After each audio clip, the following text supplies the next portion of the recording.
In the first reading, we see the mistakes of King Solomon. King Solomon was blessed with wisdom from the Lord, but yet we see that his heart turned away from the true God and he started serving other gods. We see that he had married wives of the Gentiles, and all these foreign wives had brought their gods along with them, and King Solomon's heart turned towards other gods. And we see the Lord of Israel had appeared to him twice and had commanded him concerning this matter not to follow other gods, but yet we see that King Solomon was disobedient and he did not observe what the Lord had commanded. And therefore, we see God had decided to tear the kingdom from King Solomon, not during his lifetime because of his father David. David was a man after God's own heart, and therefore, God remembered David, his father, and he did not pull out the kingdom from Solomon during his lifetime, but he said from his son the kingdom would be torn apart.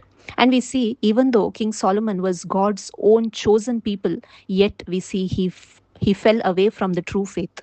And we see in today's gospel reading, there is a lady who was a Greek. She was a Syrophoenician woman, and she did not belong to God's chosen people. This lady has an unwavering faith in the Lord Jesus, and she comes to Jesus because her daughter had an unclean spirit, and she kept asking Jesus to cast the demon out of her daughter.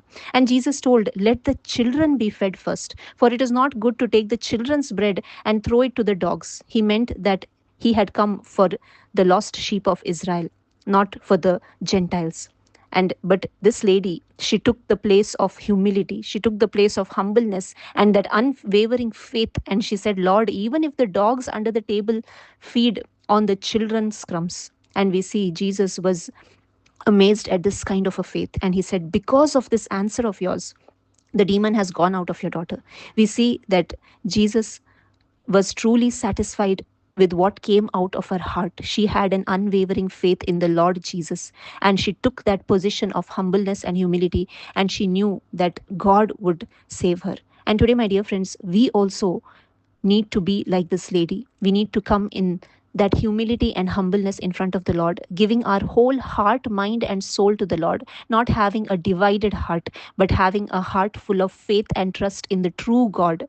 That's why in Romans chapter 10, verses 13, it says, "Everyone who calls on the name of the Lord shall be saved." Today, we can be saved from our sin only when we call on the name of the Lord Jesus, only when we have faith that Jesus died for our sins, that he sacrificed his life for our sake. When we believe in this gospel, we receive forgiveness of sins, we receive salvation, and salvation has appeared to all the nations. Jesus Christ has come to save everyone, all those who believe in him, all those who come to him with humility and humbleness and believe in the gospel, repenting of their sins, will be saved, because God so loved the world that he sent his only son so that all those who believe in him might not perish but will be saved.